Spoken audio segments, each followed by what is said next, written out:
పిత పుత్ర పవిత్ర ఆత్మ నామమున ఆమేన్. దేవుని యందు ప్రియమైన సహోదరి సహోదరులారా, అల్టిమేట్ బైబిల్ ఛాలెంజ్ సీజన్ 2 కార్యక్రమములో పాలు పంచుకుంటున్నటువంటి బిడ్డలందరికీ ప్రభు అయిన యేసు నామములో శుభాకాంక్షలు పలుకుతూ ఉన్నాను. ఈ రోజుతో 60వ రోజు బైబిల్ పఠనం మనం ముగించుకుంటూ ఉన్నాం. అనగా సుమారు 2 నెలలుగా క్రమము తప్పకుండా బైబిల్ను పఠిస్తూ ఉన్నాం. మరొక 300 రోజులు లేదంటే ఒక 10 నెలల ప్రయాణం ఇంకా మన ముందు ఉంది.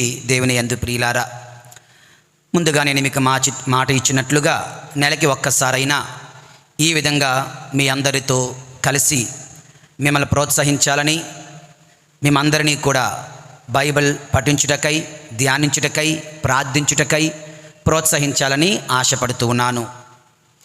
మరి ఈ రోజున ఒక 3 బైబిల్ వాక్యాలను మీ ముందు ఉంచుతూ ధ్యానించడానికి ప్రయత్నం చేద్దాం.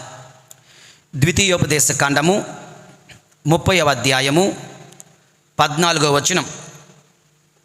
ప్రభు అంటున్నారు, అది మీ చెంతనే ఉన్నది, మీ నోటనే, మీ హృదయములోనే ఉన్నది, కనుక మీరు ఈ శాసనమును పాటింపుడు.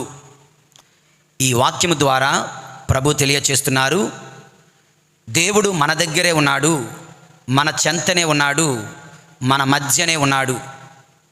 The word is near you. కష్టాల సమయములో, బాధల సమయములో, రోగాల సమయములో, ఇబ్బందుల సమయములో, అనేకమైనటువంటి జీవిత ఈతి బాధలలో ఎవరు పరలోకానికి ఎక్కి దేవుని తీసుకొని వస్తారు నా చెంతకు అని మనము బాధపడవలసిన అవసరం లేదు. ఎందుకంటే పరలోకములో ఉన్న దేవుడు మన చెంతనే ఉన్నాడు, నీ చెంతనే ఉన్నాడు, నీ చేయికి అందేంత దగ్గరలో ఉన్నాడు.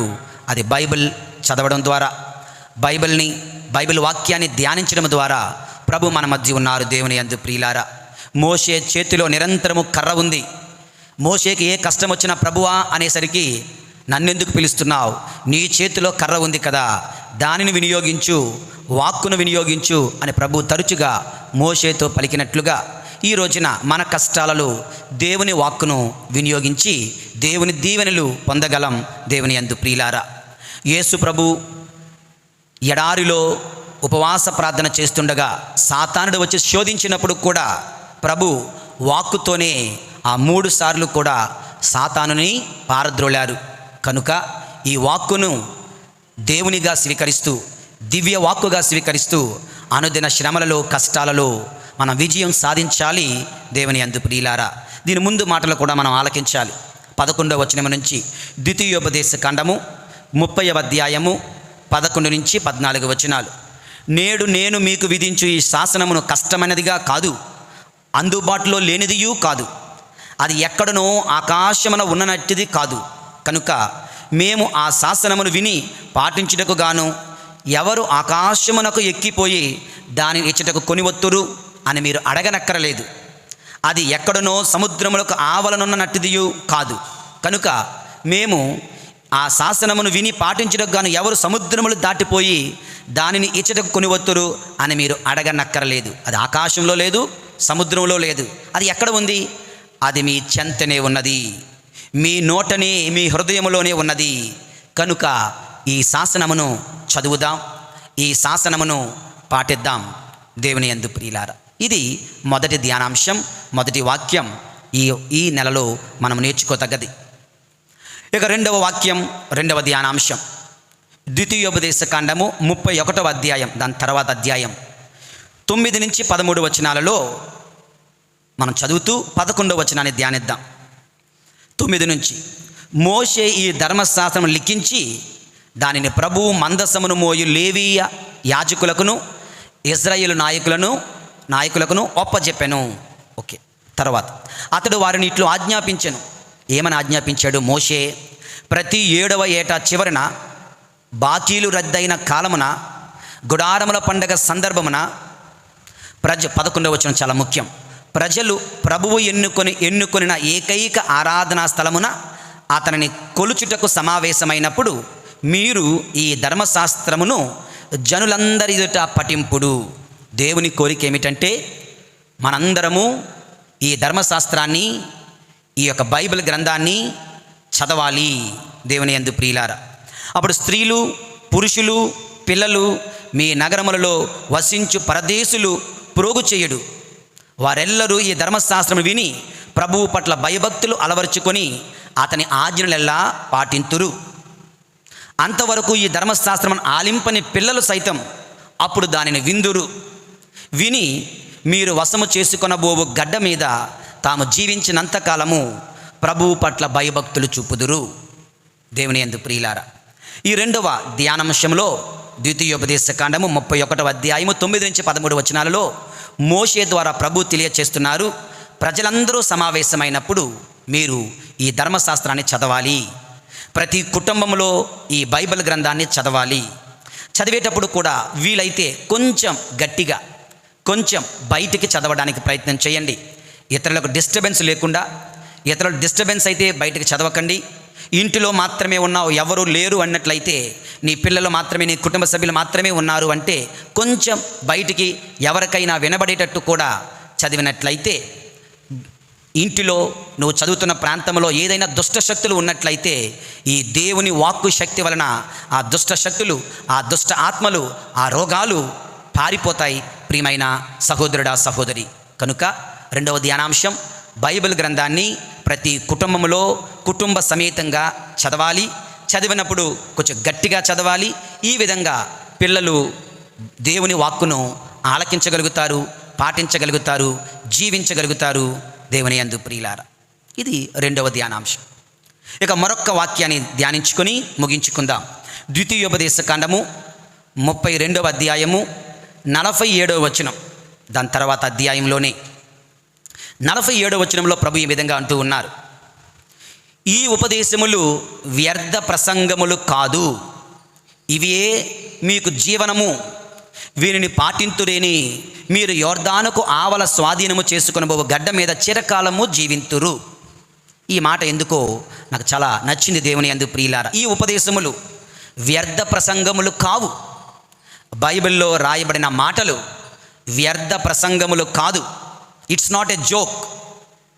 దీనిని ఆకతాయితనంగా, అవలీలగా, వ్యర్థ ప్రసంగాలుగా, పనికిరాని మాటలుగా స్వీకరించకూడదు. ఎందుకంటే they are our own life. మనకు జీవమునిచ్చే మాటలు ఈ ధర్మశాస్త్రములో, ఈ బైబిల్ గ్రంథములో రాయబడి ఉన్నవి. ప్రియమైన సహోదరుడా, సహోదరి, కనుక దీనిని జోక్గా తీసుకోకండి, అవలేలగా, ఆకతాయితనంగా తీసుకోకండి. దీనిని సీరియస్గా తీసుకోండి. నీకు జీవమునిచ్చే మాటలుగా స్వీకరించి చదువుతూ, ధ్యానిస్తూ, ప్రార్థిస్తూ, నెమరు వేసుకుంటూ జీవించాలని మీ అందరినీ కూడా కోరుతూ ఉన్నాను. మరి ఈ నెలలో ఈ 60వ రోజున, ఈ 365 రోజుల అల్టిమేట్ బైబిల్ ఛాలెంజ్ ప్రయాణములో దేవుని యందు ప్రియమైన సహోదరుడా, సహోదరి, 3 విషయాలు మనం ధ్యానించాం ఈ 60వ రోజున. 1, దేవుని వాక్కు మన చెంతనే ఉంది. 2, దేవుని వాక్కును తప్పనిసరిగా చదవాలి, వీలైతే కొంచెం బయటకు చదవాలి. 3వది, దేవుని వాక్కును ఆకతాయితనంగా, సిల్లీగా, వ్యర్థ ప్రసంగాలుగా, జోకుగా తీసుకొనకూడదు, సీరియస్గా చదవాలి. ఈ 3 అంశాలను మనసులో పదిలిపరుచుకుంటారని ఆశిస్తూ ఉన్నాను. ఇక చివరిగా మరికొన్ని సలహాలు, సూచనలు. మన యొక్క అల్టిమేట్ బైబిల్ ఛాలెంజ్ సీజన్ 2లో 194 మంది ఉన్నారు. అంటే ఈ 194 మంది కూడా బైబిల్ను ఎటువంటి ఆటంకం లేకుండా చదువుతున్నారని విశ్వసిస్తూ ఉన్నాను. ప్రతిరోజు చదివిన వెంటనే వీలైతే ఒక చిన్న రిప్లై, రెస్పాన్స్, మీ యొక్క నమస్కారం అనే సింబల్ కానీ, థంబ్ సింబల్ కానీ పెట్టాలని కోరుతూ ఉన్నాను. తర్వాత చదవడానికి ముందు ఒక చిన్న ప్రార్థన కూడా వాట్సాప్ గ్రూప్లో షేర్ చేశాను. అది కూడా మీరు ప్రార్థన చేసి బైబిల్ వాక్యం చదవడానికి ప్రయత్నం చేయండి.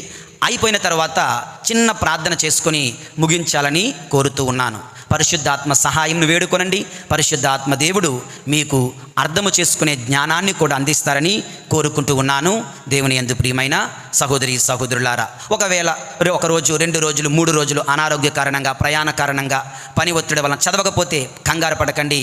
ఆ యొక్క విడిచిపెట్టినటువంటి భాగాన్ని ఎప్పటికప్పుడు తర్వాత రోజుల్లో కూడా చదివి కవరప్ చేయడానికి ప్రయత్నం చేయాలని కోరుతూ let us continue this wonderful journey with the word of God. హానోకు దేవునితో నడిచినట్లుగా మనందరం దేవుని వాక్కుతో ప్రతిరోజు నడుస్తూ ఉన్నాం. ప్రభు మనలను దీవింతురుగాక. ప్రార్థించుదాం. పరిశుద్ధుడైన తండ్రి, ప్రేమగల ప్రభువా, నీ పవిత్ర వాక్కును ఎక్కడో ఆకాశము పైన కాదు కానీ, సముద్రము లోపల కాదు కానీ, మా చెంతనే, మా దగ్గరే, మా చేతులలో, మా హృదయాలలో, మా మనస్సులలో నిలిపినందులకు వందనాలు. ప్రభా, నీ వాక్కును ప్రతిరోజు పఠించే భాగ్యము, ఆశీర్వాదము, అదృష్టము మాకు దయచేయండి. నీ వాక్కును చదువుతుండగా మా మనస్సులో, మదిలో, మా తలంపులలో, ఆలోచనలో, మా శరీరములో, మా ఆత్మలో, మా ఇంటిలో, నేనుంటున్న గదిలో ఉన్న సమస్త దుష్టాత్మలను, దుష్ట శక్తులను పారద్రోలండి. నీవిచ్చిన వాగ్దానము ప్రకారము జీవమును మాకు ఇవ్వండి ప్రభువా. జీవన గ్రంథములు మమ్ము నిలపండి తండ్రి. నిత్య జీవ భాగ్యమును మాకు ప్రసాదించండి. ఈ మా మనవులను యేసు నామములో మేము అడిగి వేడుకొనుచున్నాము పరమ తండ్రి, ఆమేన్. ప్రభువు మీతో ఉండునుగాక, మీ ఆత్మతో ఉండునుగాక. సర్వశక్తి గల సర్వేశ్వరుడు పిత, పుత్ర, పరిశుద్ధాత్మ మిమ్మందరిని దీవించి ఆశీర్వదించి కాచి కాపాడుదురుగాక. ఆమేన్.